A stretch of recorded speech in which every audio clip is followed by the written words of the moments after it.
रामराम शेतकरी मित्रांनो, आपण जो मक्का काढलेला आहे त्यानंतर भरलेलं ट्रॅक्टर, जे ट्रॅक्टर समजा 35 क्विंटलपर्यंत 35 ते 36 क्विंटलपर्यंत येतं आणि मक्याचे वजन असं एकूण 10 टन माल ट्रॅक्टरमध्ये होता. 10 टनमध्ये जे गेलेलं ट्रॅक्टर आहे तर त्याची जे चाऱ्या पडलेल्या आहेत ते आता स्पष्ट दिसत आहेत.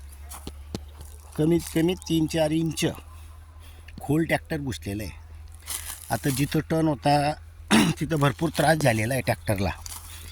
डायरेक्ट उड्या म्हणजे असं वरती हे होत होतं आणि ट्रॅक्टर खसत असल्यामुळे प्रॉब्लेम देत होता. काही जागेवर तर जास्त प्रमाणात खोल अशा पद्धतीनं होत झालेलं आहे.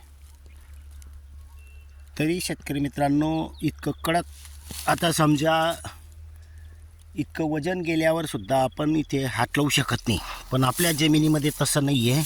बघा, करू शकतोय, कारण आपण जे वापर करतोय हे नैसर्गिक पद्धतीनं पालापाचोळा, केळी, कोरफड, शेवगा टॉनिक हे सर्व काही घरगुती निविष्ठा वापर करतोय.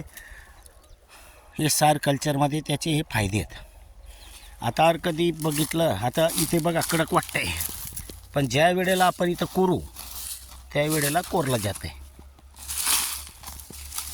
ते पण हातानं. आता इथे मुळ्या आहेत आणि शेतकरी मित्रांनो, पूर्ण जमीन अशी भुसभुशीत आणि क्लिअर या इथले मुळे आहेत. जमीन सुपीकतेचे हे लक्षणे असतात. जर आपल्या जमिनीमध्ये जीवाणू नसतील किंवा सेंद्रिय कार्बन कमी असेल तर हे आता मध्यंतरी कोरतोय तर असं कधीच होणार नाही. जमीन दाबली जाते. साधा ट्रॅक्टरनं रोटाविटर केलं तरी जमीन दाबली जाते असे भरपूर शेतकरी म्हणतात, पण आपल्या शेतामध्ये तसं नसतं. आपल्या जमिनीमध्ये कोरू शकतोय आपण.